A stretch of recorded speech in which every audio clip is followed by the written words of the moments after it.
سیاستہ کی حدیث ہے، اللہ سبحانہ و تعالیٰ جب جنتیوں کو الگ کرنے کا حکم دے گا تو قطار در قطار سب بستہ کھڑے رہیں گے، صفیں ہوگی، ایک صف کے اندر نہیں معلوم کتنے کروڑ جنت میں جانے والے ہوں گے، کتنے ارب کتنے خرب ہوں گے اس کا اندازہ نہیں کر سکتے۔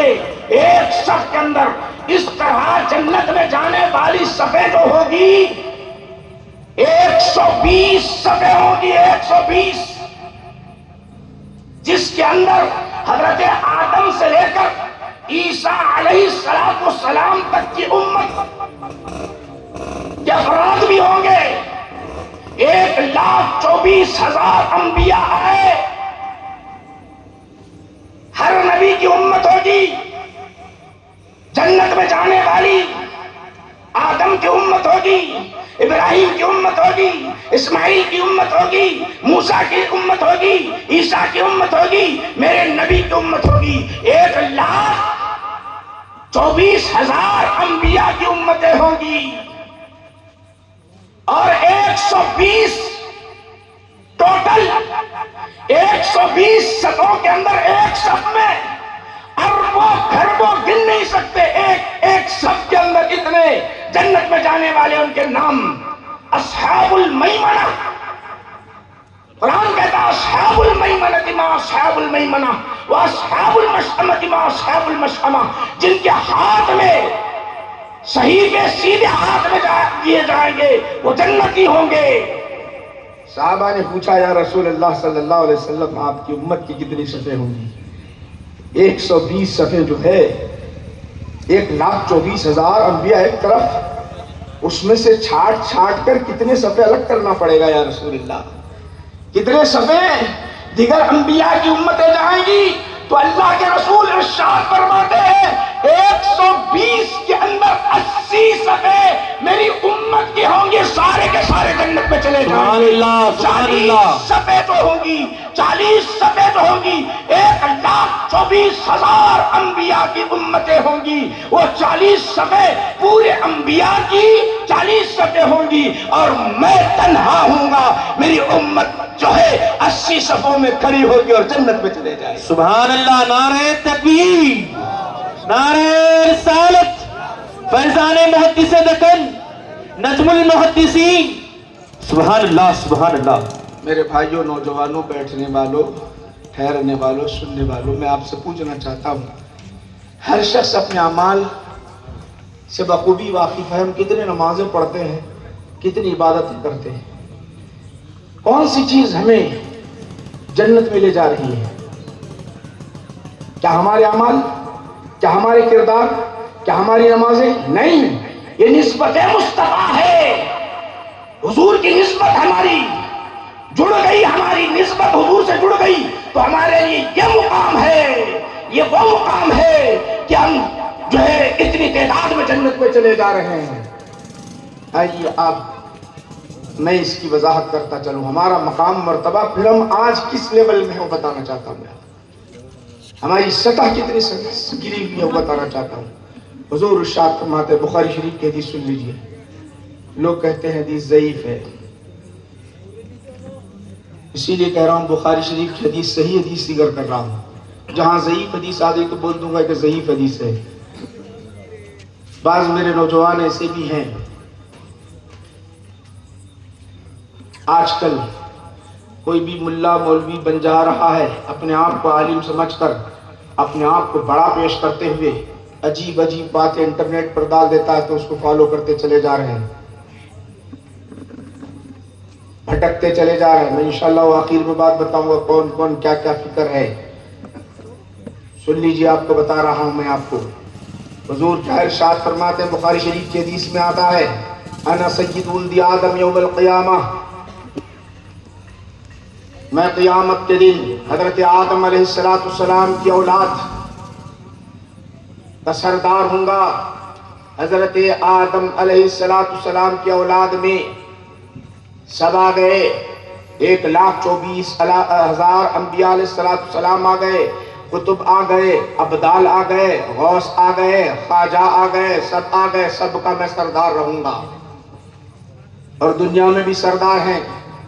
اے نظرو کے مسلمانوں، تھوڑا سا یہاں دماغ ڈالو، قیامت کے دن ہی کیوں سرداری کا آپ نے اعلان کیا؟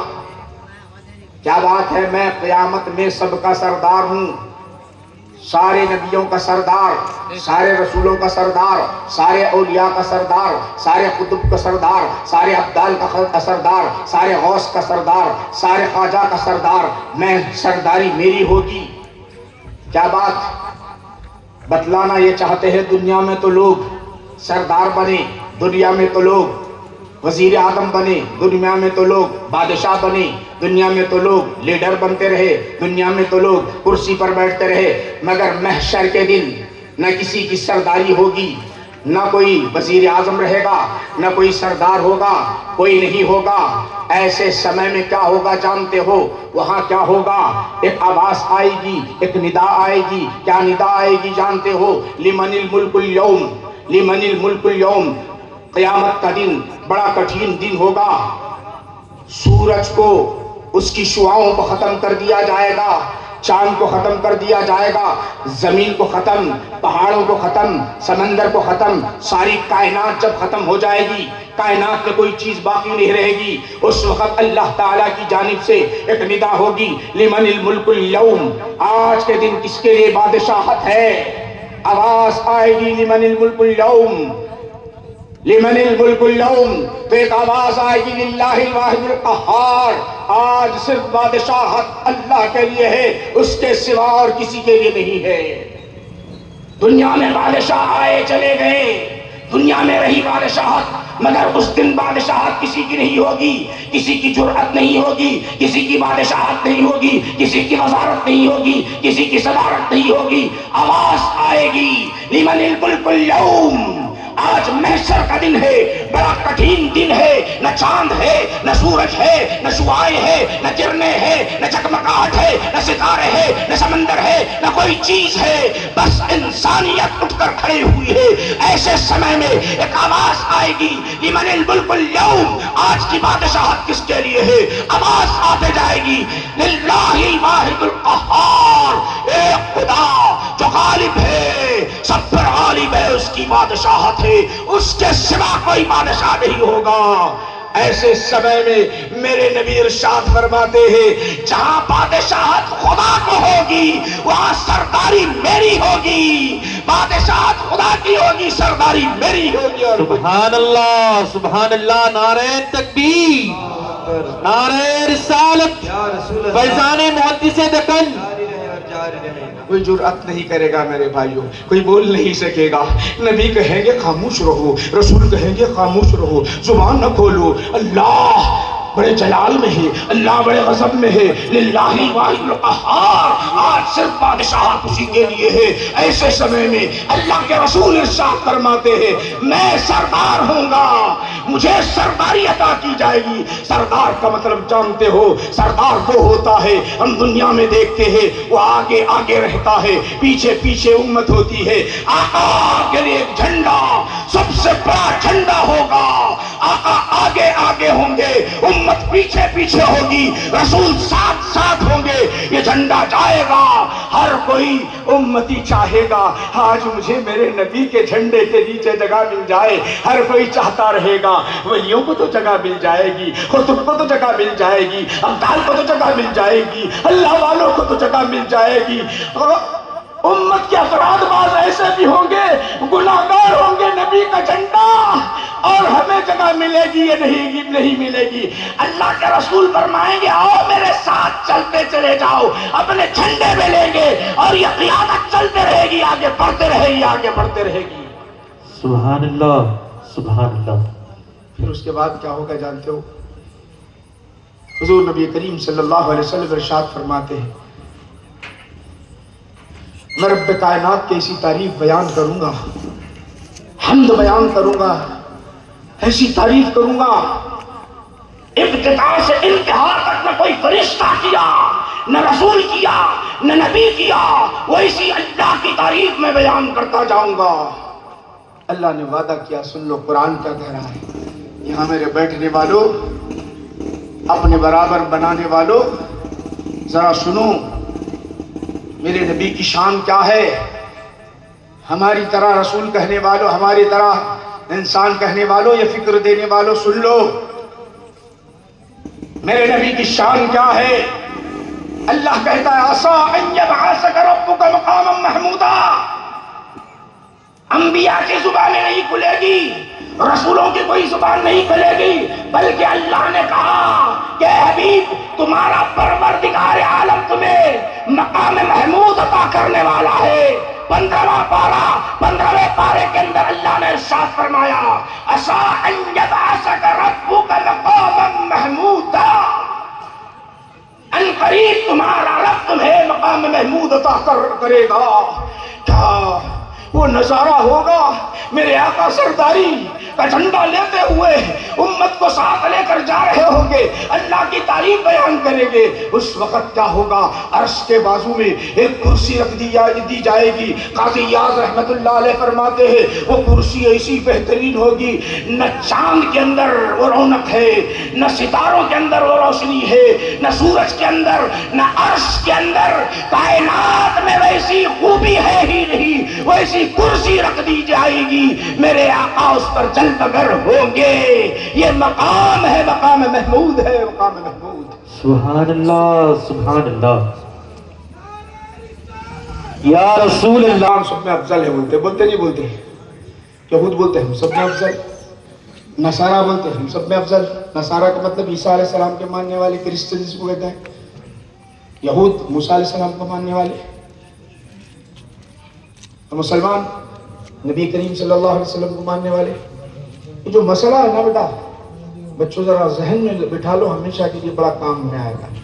یہ سب دماغ ادھر رکھو، ایسا دماغ رکھو کہ میرے حبیب کی باتیں چل رہی ہے، محشر میں بات میرے لیے فائدہ ہوگی، جنت میں جانے کا سبب بن جائے گا.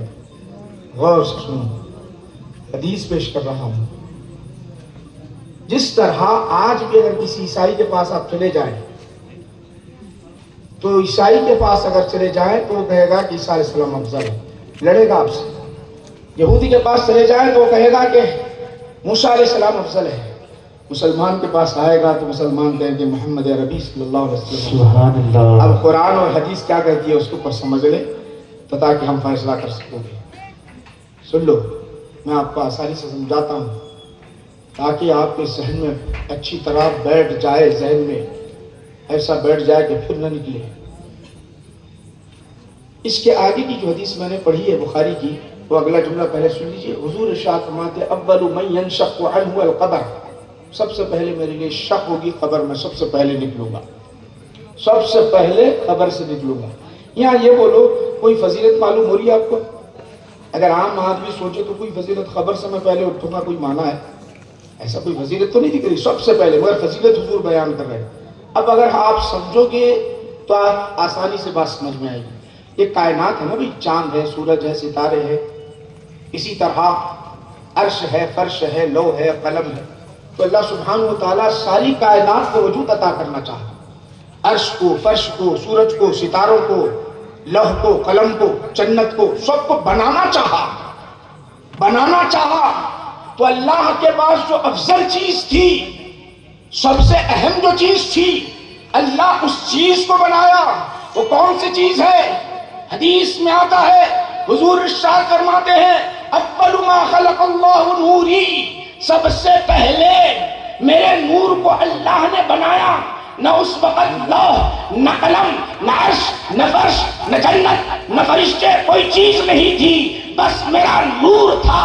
اس دنیا کو وجود عطا کرنا تھا تو سب سے افضل چیز کو پہلے بنایا.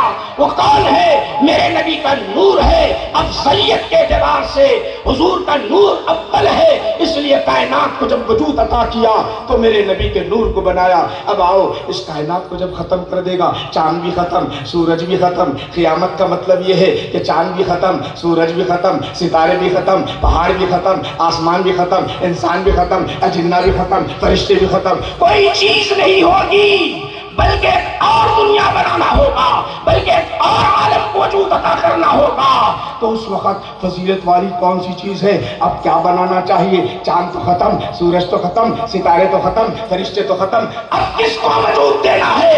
اللہ کے رسول ارشاد فرماتے ہیں اول من ينشق عنه القمر، سب سے پہلے وجود اللہ مجھے عطا کرے گا، قبر سے میں سب سے پہلے اٹھوں گا، سب سے پہلے میں اٹھوں گا، آغاز میرے نبی سے ہوگا۔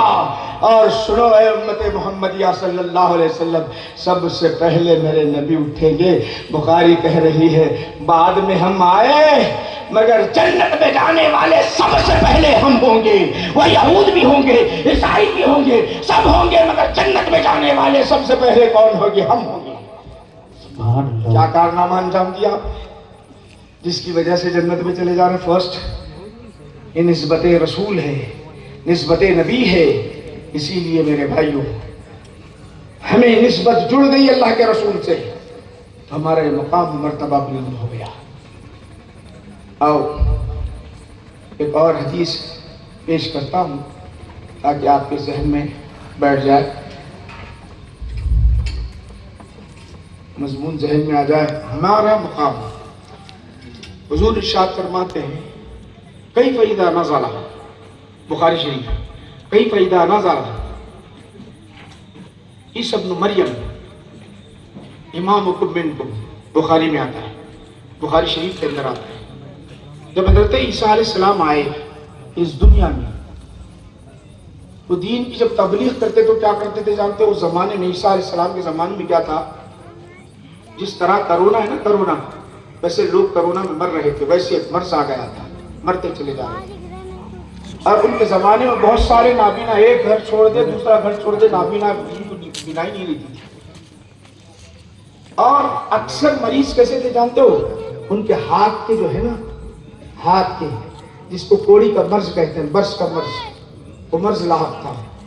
تو اس وقت وہ ابرئ الاکمح والابرص واحیی الموتى، جا کے بولتے تھے حضرت عیسیٰ علیہ السلام دیکھو میں اللہ کا نبی ہوں۔ تو لوگ پوچھتے تھے کیا لائے تم؟ بولے تو میں مردے کو زندہ کرتا ہوں۔ بولے مردے کو زندہ کرتا ہوں؟ بیٹا سامنے کھڑا ہوا ہے، باپ کے خبر سے مردہ اٹھ رہا ہے، نابینا ہے، پڑھ کے پھونک رہے، بینائی آ رہی ہے۔ تو بلاب مان لا، یہ دیکھتے سب بولیں گے یہ تو بہت کرشمے کی بات ہے، یہ تو معجزہ ہے، سب ایمان لانے لگ گئے، سارے ایمان لانے لگ گئے۔ وہاں یہود کا زمانہ تھا، موسیٰ علیہ السلام پہلے آئے تھے، موسیٰ علیہ السلام پہلے آئے تھے، ان کی امت تھی۔ انہوں نے دیکھا کہ عیسیٰ علیہ السلام کی وجہ سے ہماری قوم تباہ ہو جا رہی ہے، عیسیٰ علیہ السلام کے پیچھے جا رہے ہیں، تو انہوں نے ارادہ کیا عیسیٰ علیہ السلام کو ختم کر دیا جائے، عیسیٰ علیہ السلام کو ختم کر دیا جائے۔ تو سارے کے سارے یہود آئے، عیسیٰ علیہ السلام کو ختم کرنے کے غرض سے آئے۔ تو اللہ سبحانہ وتعالیٰ نے کیا کیا؟ عیسیٰ علیہ السلام کو اوپر اٹھا لیا۔ قرآن بیان کرتا ہے ان کا مسلک الگ ہے، ان کی فکر الگ ہے، ان کا عقیدہ الگ ہے، مگر قرآن کیا کہتا ہے؟ عیسیٰ علیہ السلام کو اللہ تعالیٰ نے اٹھا دیا، جو مارنے کے لیے گھر میں گیا تھا اللہ نے اس کی شکل کو عیسیٰ کی طرح بنا دیا۔ بنانے کے بعد یہ یہودیوں نے کیا کیا جانتے ہو؟ ان کے ہاتھ میں کیل مار کر اس طرح سزا دی کہ آج وہ جو آپ دیکھتے ہیں صلیب، وہ عیسیٰ علیہ السلام کی صلیب نہیں ہے، بلکہ انسان کسی دشمن کی، عیسیٰ علیہ السلام کے دشمن کی صلیب ہے۔ وہ صلیب کیوں؟ قرآن بیان کر رہا ورفعناہ، ہم نے بلند کر دیا ان کو، ہم نے اٹھا لیا۔ ورفع، اللہ تعالیٰ کہتا ہے ہم نے اٹھا لیا، اللہ نے ذکر کیا قرآن کریم میں۔ تو وہ عیسیٰ علیہ السلام آئیں گے، عیسیٰ علیہ السلام آئیں گے تو حضور ارشاد فرماتے ہیں کیا مقام ہوگا امت تمہارا؟ عیسیٰ علیہ السلام آئیں گے اس وقت کیا مقام ہوگا؟ ذرا غور کرو، عیسیٰ علیہ السلام آئے تو ان کی امت خوش ہونا نہیں، ان کا مقام بلند ہونا، مگر حضور نے نہیں فرمایا۔ کیف اذا نزل عیسی ابن مریم، عیسیٰ علیہ السلام آئیں گے تو کیا تمہارا مقام بلند و بالا ہوگا؟ امت کا ذکر کر رہے ہیں، امت کا تمہارا مقام کتنا بلند ہوگا، تمہارا مقام کتنا بلند ہوگا؟ حضور ارشاد فرما رہے ہیں میرا نہیں، حضور فرماتے میرا نہیں، میرا تو اللہ نے بلند کر دیا ہے، کیا ہے، مگر تمہارا مقام بلند کرے گا۔ کیا معنی؟ مطلب کیا ہے؟ حضرت عیسیٰ علیہ السلام جب آ جائیں گے، حضرت عیسیٰ علیہ السلام آئیں گے تو میرے بھائیو سنو، اس وقت اپنی دین کو رائج نہیں کریں گے، اپنے دین کی اشاعت نہیں کریں گے، نہ انجیل لائیں گے نہ تورات لائیں گے، بلکہ عیسیٰ علیہ السلام قرآن کے احکام کو نافذ کرتے چلے جائیں گے۔ نماز بھی یہی ہوگی، روزہ بھی یہی ہوگا، حج بھی یہی ہوگا، طواف بھی یہی ہوگا، صفا و مروہ کی سعی یہی ہوگی، قانون یہی ہوگا، دستور یہی ہوگا۔ ایک اللہ کا رسول آئے گا، وہ عیسیٰ علیہ السلام بڑے شان والے ہیں، نبی اللہ کے جو ہوتے ہیں، رسول جو ہوتے ہیں بڑی شان والے ہیں، سارے مسلمان ان کی قدر کرتے ہیں، سارے السلام کی ان پر ایمان لے آتے ہیں، ان کا انکار نہیں کرتے، مگر ہمارے نبی کی بات آئی تو فضیلت اس کا ذکر کرتے ہیں۔ کیا شان ہوگی، کیا مقام ہوگا، اللہ کے رسول ارشاد فرماتے ہیں رسول ہوں گے لیکن انجیل نہیں لائیں گے۔ سب سے پہلے اترتے ہیں جو خنزیر آپ کو دکھتے ہیں، جسے آپ سور کہتے ہیں، اور نچلی زبان میں کہے تو آپ کو معلوم ہی ہے، اسے ختم کر دیں گے، ان کے پاس کھانا جائز ہے۔ صلیب جو ہے اسے توڑ دیں گے، جزیہ ہے ٹیکس معاف کر دیں گے، اور عیسیٰ علیہ السلام کے اندر وہ خوبی ہوگی جیسے سانس لیں گے، سانس جہاں تک ان کی سانس جائے گی وہ مسلمان ہوتا جائے گا، لا الہ الا اللہ محمد رسول اللہ کلمہ پڑھتا رہے گا۔ اتنی زرخیزی آئے گی، اتنی زرخیزی آئے گی، کروڑوں اربوں روپے ایک ایک شخص کے پاس ہوں گے، زکوٰۃ دینے کے لیے لوگ نکلیں گے، کوئی زکوٰۃ قبول کرنے والا نہیں ہوگا، کوئی زکوٰۃ قبول کرنے والا نہیں ہوگا۔ وہ زمانہ ہوگا عیسیٰ علیہ السلام کا، اسی زمانے میں امام مہدی آئیں گے، اسی زمانے میں دجال آئے گا، اسی زمانے میں یاجوج ماجوج آئیں گے، اسی زمانے میں یاجوج ماجوج کے لیے دعا کریں گے کہ یاجوج ماجوج ختم ہو جائے گا، دجال کے لیے لڑائی ہوگی وہ ختم ہو جائے گا۔ اسی طرح جتنی خرافات ہیں ختم، اسلام ہی اسلام ہر طرف پھیل جائے گا، ہر طرف پھیل جائے گا۔ کلمہ پڑھنے والے کیا ہوں گے؟ لا الہ الا اللہ محمد رسول اللہ کا کلمہ پڑھنے والے۔ اب آؤ میں آپ کو حدیث سمجھانا چاہتا ہوں۔ خانہ کعبہ ہوگا یا مسجد نبوی یا بیت المقدس، سارے مسلمان جب اکٹھے ہوں گے، نماز کا وقت ہوگا، مؤذن اذان کے لیے کھڑا ہوا ہوگا، اذان کہے گا اللہ اکبر اللہ اکبر، اللہ سب سے بڑا ہے، اشہد ان لا الہ الا اللہ، میں گواہی دیتا ہوں کہ اللہ ایک ہے، اس کے سوا کوئی معبود نہیں، اشہد ان محمد رسول اللہ،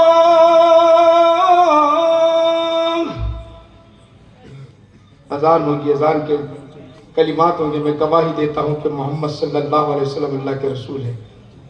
اب تعلیمات کہاں بولو یہاں بیٹھنے والوں، نوجوانوں، جب مؤذن صاحب اذان دیتے اللہ اکبر بولے تو اللہ اکبر بولنا ہی نہیں بولنا ہے، کیا مطلب اللہ بڑا ہے، اشہد ان لا الہ الا اللہ بولے تو اپن بھی اشہد ان لا الہ الا اللہ، نہیں معلوم ہے تو سن لو، یہ بولنا ہے اپنے کو، اشہد ان لا الہ الا اللہ، اپن تو باتوں میں رہتے، جانت نہیں رہتا نا ہمارا، ماشاءاللہ ہماری حالت وہ نہیں بیان کرنا ہے، ٹائم بھی نہیں ہے، وقت نہیں، اس لیے نہیں بیان کر رہا ہوں، وقت ٹائم نہیں ہے۔ اشہد ان لا الہ الا اللہ بولے تو اشہد ان لا الہ الا اللہ، اشہد ان محمد رسول اللہ، میں گواہی دیتا ہوں کہ محمد صلی اللہ کے رسول ہے، یہ گواہی۔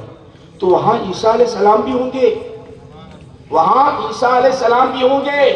اب جب عیسیٰ علیہ السلام مؤذن صاحب کی اذان سنیں گے، شریعت کو جب فالو کریں گے، اللہ اکبر کے ساتھ اللہ اکبر، اشہد ان لا الہ الا اللہ کے ساتھ اشہد ان لا الہ الا اللہ، اب کہیں گے اشہد ان محمد رسول اللہ، حضرت عیسیٰ کہیں گے، عیسیٰ علیہ السلام کہیں گے میں گواہی دیتا ہوں محمد صلی اللہ علیہ وسلم اللہ کے رسول ہے، ایک رسول ہے گواہی دے رہے، کیا شان ہے۔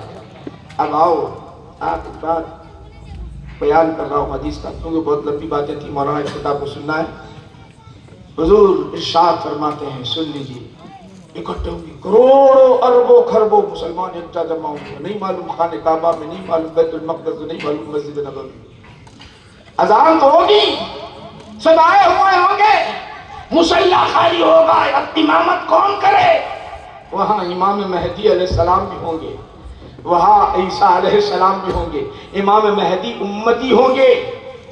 امام مہدی کا مقام رسول کے برابر نہیں ہو سکتا، رسول کا مقام بہت بلند بالا ہوتا ہے۔ امام مہدی سے افضل ہے رسول عیسیٰ علیہ السلام۔ جب دونوں اکٹھے ہوں گے، قاعدہ معلوم آپ کو، جب نماز کا وقت ہو جائے تو جو افضل ہے وہ نماز پڑھانا ہے، جو سب سے افضل ہے وہ نماز پڑھانا ہے، مصلی قاری ہوگا۔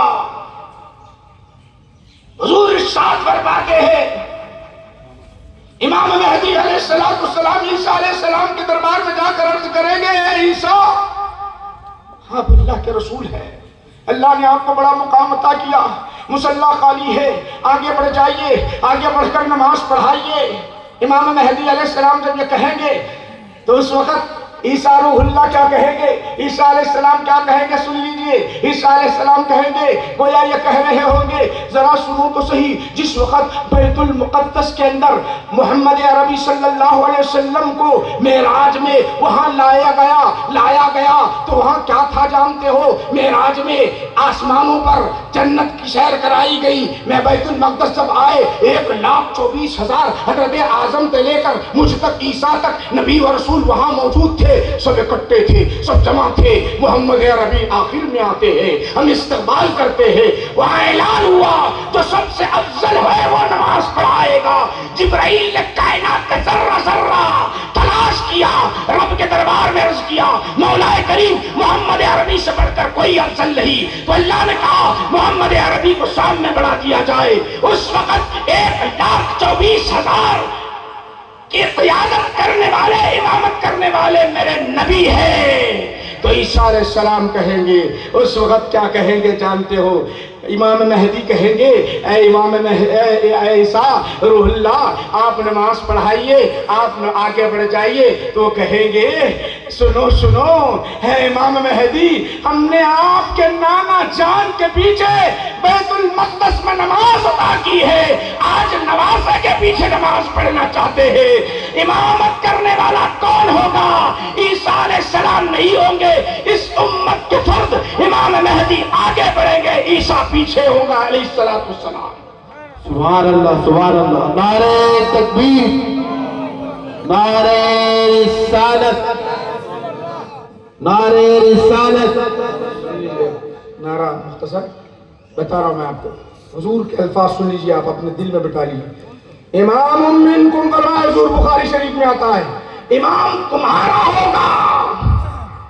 معمولی بات نہیں ہے، ایک رسول کی موجودگی میں امت محمدیہ صلی اللہ علیہ وسلم امامت کے فرائض انجام دے رہے ہیں، یہ بہت بلند مقام ملا۔ میرے بھائیوں، نندروک کے مسلمانوں، میرے نبی کے تصدق میں یہ مقام ملا، ہمیں یہ مقام ملا، وہ مرتبہ ملا۔ سب سے پہلے جنت میں جانے والے ہم ہوں گے، سب ہمارے آقا سب کی قیادت کرنے والے ہوں گے۔ میرے نبی، وہ نبی شان والے، سب سے پہلے جنت کا کھٹکھٹاتے ہوئے دروازہ کھٹکھٹائیں گے، محشر کے دن شفاعت کرنے والے ہوں گے، محشر میں آب کوثر کا پانی پلانے والے ہوں گے، میرے نبی آب کوثر پلانے والے ہوں گے۔ آقا شان والے، امت شان والی، کیا شان تمہاری ہے؟ کیا اپنے اندر کبھی جھانک کر بھی دیکھا؟ ہمیں اللہ نے وہ مقام عطا کیا، نبی کی نسبت سے یہ مقام عطا کیا، کیا آج ہمارے اندر وہ کردار ہے؟ کیا ہمارے کردار ہے؟ کیا آج ہمارے افعال ہے؟ کیا آج ہم کوئی کارنامہ انجام دے رہے؟ ذرا سوچو تو صحیح، اذان ہوتی ہے کہ ہم مسجدوں کا آباد کرتے ہیں، ذرا بولو تو صحیح، آج ہمارے نوجوان کس کام میں مصروف ہے؟ آج ہمارا نوجوان ہے گٹکا کھا رہا ہے، کوئی غلط کاموں میں ہے، کوئی پب جی کھیل رہا ہے، کوئی کدھر ہے۔ ارے جس وقت ہم اپنا چہرہ اپنے نبی کو بتائیں گے، انبیاء کے درمیان جائیں گے، ہماری یہ کردار ہوں گے۔ آپس میں اتنا تناؤ ہے، یہ فرقے کا ہے، یہ نقشبندی ہے، یہ قادری ہے، یہ چشتی ہے، یہ سہروردی ہے۔ ارے کون سبق سکھایا تمہیں؟ کس نے پڑھایا؟ المسلم اخو المسلم، ایک مسلمان دوسرے مسلمان کا بھائی ہے۔ دل کے اندر قدورت ہے، دل کے اندر نفرت ہے، دل کے اندر حسد ہے، دل کے اندر کینہ ہے، دیکھتے ہیں تو ان کا ہے، دیکھتے ہیں تو یہ ان کا ہے، دیکھتے ہیں ان کی کوئی وقت نہیں۔ یہ سبق ہم نے پڑھا ہے، سن لو، یہ سبق اگر پڑھنا ہے تو اب اپنے آپ کو غارت میں ڈال رہے ہو، اپنے آپ کا نہ دیکھو یہ ملا کیا کہہ رہا ہے، نہ دیکھو یہ مولوی کیا کہہ رہا ہے، ہمارا دین کیا کہہ رہا ہے، سبق کیا ہے وہ پڑھو۔ اگر تم نہیں پڑھو گے محشر میں اپنے نبی کو چہرہ نہیں دکھا پائیں گے۔ نوجوانوں ہمارا حال جانتے ہو، ذرا سبق سیکھنا چاہتے ہو، میں نے پہلے ہی بتایا 3 فرقے ہیں اہل کتاب کے اعتبار سے، 3 فرقے ہیں۔ ایک یہودی کون ہے اسرائیل میں بیٹھا ہوا اسرائیلی، ایک عیسائی جو ٹریپ لگاتا ہے ہندوستان پر، معیشت کو ختم کرنا چاہتا ہے ہماری، وہ عیسائی، یہ یہودی، ساری انسانیت کو ختم کرنے والے۔ مسلمانوں کے ممالک کتنے 50 سے زائد ہیں، کیا کر رہے ہیں؟ ارے ایک دودھ پیتا ہوا بچہ، اس پر آگ کا شعلہ گر رہا ہے، دیکھ رہے ہیں، ماں تڑپ کر اس کا کلیجہ باہر آتا ہے۔ کتنی میری بہنیں بیوہ ہو چکی ہے، نہ دوا ہے، نہ غذا ہے، نہ پانی ہے، نہ رہنے کے لیے چھت ہے۔ اتنے مسلمان ہونے کے باوجود، اتنا بلند مقام ہونے کے باوجود کچھ نہیں کر پا رہے ہیں، سپورٹ نہیں کر پا رہے۔ کیوں؟ روح ایمانی نکال دی گئی، عظمت مصطفیٰ نکال دی گئی، محبت مصطفیٰ نکال دی گئی، اتحاد ختم کر دیا گیا، اختلافات ڈال دیے گئے، ایک دوسرے کے پیر پکڑ پکڑ کھینچنے کے لیے تیار ہے۔ چبوترے ہمارے آباد ہے تو غیبت کے لیے آباد ہے، برائیوں کے لیے آباد ہے، مسجد آباد نہیں ہے۔ بولتا ہوں تو تکلیف ہوتی ہے نوجوانوں کو، مگر سن لو یہ کڑوی دوا ہے، شفا اس کے اندر ہے، شفا اس کے اندر ہے۔ جس طرح ایک ماں کڑوی دوا اپنے بچے کو پلاتی ہے تاکہ وہ بخار اتر جائے، اس طرح میں تمہیں کہہ رہا ہوں یہ چبوتروں کو اگر آباد کرنا ہے تو نیک کاموں کے لیے۔ حضور ارشاد فرماتے ہیں، آقا کے زمانے میں عرض کرنے لگے یا رسول اللہ چبوترے پر بیٹھنا ضروری ہے، گھر میں بیٹھے بیٹھے تنگ آ جاتے ہیں، تو حضور نے کہا کہ ٹھیک ہے بیٹھو، مگر کسی لڑکی کی طرف نگاہ نہیں اٹھانا۔ ہے کوئی ایسا؟ حضور نے کہا کوئی راستہ بھٹکا ہوا ہے تو اس کو راستہ بتانا۔ ہے کوئی ایسا؟ کوئی پریشان حال ہے تو اس کی مدد کرنا کوئی ہے؟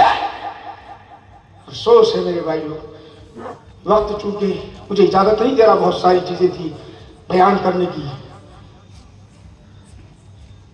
آج جاگنے کی ضرورت ہے۔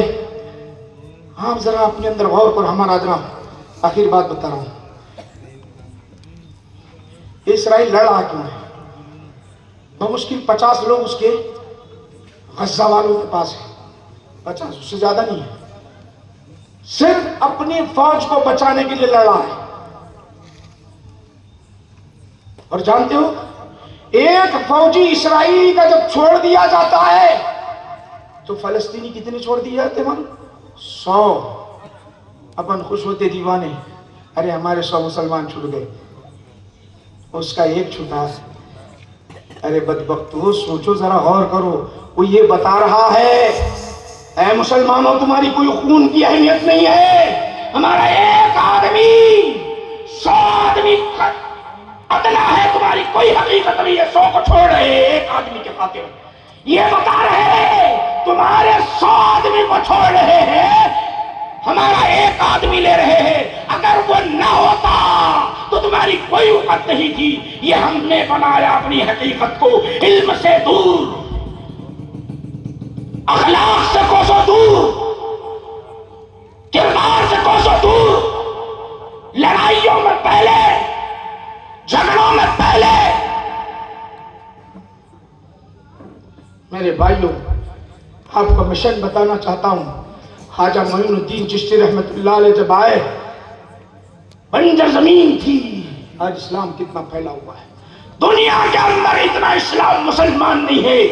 پاکستان، بنگلہ دیش، افغانستان، انڈیا، یہ سب ہندوستان، سب میں زیادہ مسلمانوں کو میجارٹی تھی۔ کیا خواجہ اجمیری نے ہتھیار لائے تھے، تلواریں لائے تھے، کیا لائے تھے؟ فوج لائے تھے؟ نہیں، 40 آدمی تھے۔ اخلاق پیش کیا، اسلام پیش کیا، کردار پیش کیا، خدا کی وحدانیت پیش کی، رسول کی رسالت پیش کی، لوگ دائرے اسلام میں داخل ہوتے چلے جائیں۔ مگر افسوس ہے کہ ہمارا حال یہ ہے. چونکہ ٹائم نہیں ہے میرے بھائیوں، میں آج کے ہمارے مہمان عالم دین نوجوان سید